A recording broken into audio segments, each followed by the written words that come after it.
Morning and welcome to a new blog. আজকে Christmas eve, মানে 24th of December।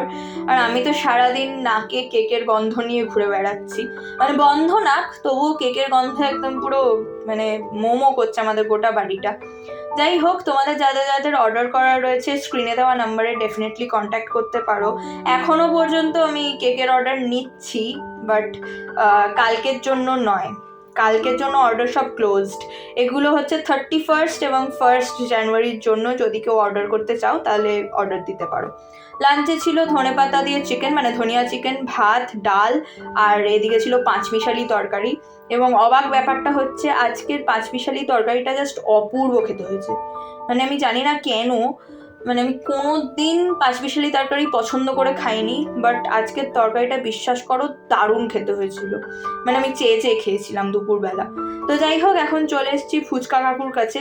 এনাকে তো তোমরা বহুবার দেখেছো, তবে আজকে আমি বেরোচ্ছি, অফকোর্স একটা অর্ডার ডেলিভারি দিতেই বেরোচ্ছি। এবং মানে ডেলিভারি দেবো, কিন্তু তার আগে ফুচকা কাকুকে দেখে নিজেকে সামলাতে পারলাম না।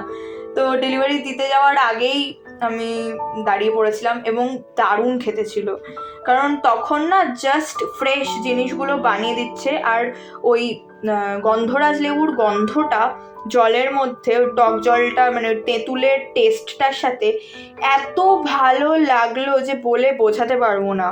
মানে অপূর্ব লাগলো, অন্য রকম খেতে লাগলো। অন্য সময় আমি ফেরার পথে খাই, জেনারেলি আমি যখনই ফুচকা খাই আমি ফেরার পথে খাই, যে আর কোনো তাড়া নেই, এখন আমি দাঁড়িয়ে দাঁড়িয়ে, আর কাকুর ওখানে এত ভিড় হয় যে বলার মতন না।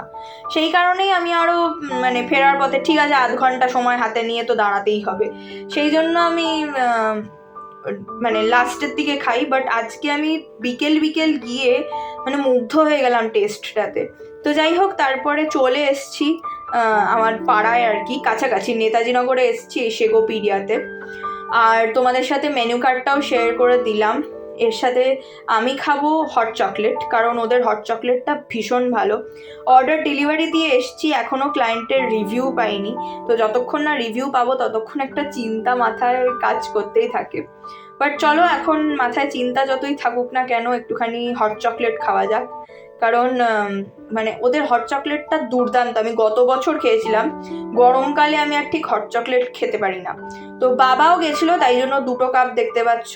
বাবা আমার সাথে গেছিলো অর্ডারটা ডেলিভারি করতে, কারণ অনেক জিনিস ছিল হাতে। আর বিশ্বাস করো কেক না ভীষণ তাড়াতাড়ি ভেঙে যায়, সেই কারণে আমি কোনো রিস্ক নিইনি। তবে এবারে না একটু পাতলা লাগছে, মানে গত বছর শীতকালের কনসিস্টেন্সিটা আর একটু ঠিক ছিল। তো জানি না কীরকম করেছে, চলো দেখা যাক। আমি টেস্ট করে তো দেখি, যদি টেস্টটা একই থাকে তাহলে ডেফিনেটলি তোমাদেরকে রেকমেন্ড করব। আর যদি না থাকে, যদি অখাদ্য হয়ে গিয়ে থাকে, কারণ অনেকটা পাতলা, আমি যে চামচ দিয়ে নাড়লাম আমি লিটারালি বুঝতে পারলাম যে অনেকটা মানে পাতলা হয়েছে। আর বিশ্বাস করো অখাদ্য খেতে হয়ে গেছে। আমি জাস্ট হট চকলেটটা শেষ করেই এই চিজ ম্যাগিটা অর্ডার দিলাম, এবং চিজ ম্যাগিটা দেখেও খুব একটা ভক্তি লাগছে না। আমার মনে হয় ওদের কুক পাল্টেছে বা কিছু, কিন্তু মানে চিজ ম্যাগিটা আগে এরকম ছিল না দেখতে।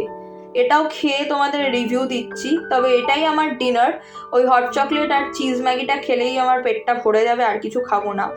তবে আগে না ভীষণ সুন্দর ছিল, প্রচুর ভেজিস দেওয়া থাকতো, বিশেষ করে শীতকালে। মানে ম্যাগিটা যেন আমরা গরমকালেও খেতাম, হট চকলেট খুব একটা গরমকালে খাইনি, কিন্তু ম্যাগি আমরা গরমকালেও খেতাম। আর এত অখাদ্য লাগলো, এখন ধরেছি বাড়ি ফেরার পথ, তবে এতটাই অখাদ্য লাগলো দুটো জিনিসই, মানে আমি তো সেকোপিডিয়াকে আর কাউকে রেকমেন্ড করতে পারবো বলে মনে হচ্ছে না। মানে ভীষণ বাজে খেতে লাগলো। একে তো হট চকলেটটা পুরো মনে হলো বনভিটা গুলে দিয়ে দিয়েছে, আর ম্যাগিটা পুরো মনে হলো জাস্ট ম্যাগিকে 1 লিটার তেলে একসাথে ভেজে দিয়েছে। 1 প্যাকেট ম্যাগি যদি কেউ 1 লিটার তেলে ভাজে যেরকম খেতে হয় সেরকম খেতে হয়েছে। তো যাই হোক, চলো দেখা হবে তোমাদের সাথে আর একটা নতুন ব্লগে। টিল দেন টাটা, সবাই খুব ভালো থেকো, সুস্থ থেকো, সাবধানে থেকো। আজকে আমার ডিনারটা একদমই মনোমতন হলো না, বাট কি আর করা যাবে।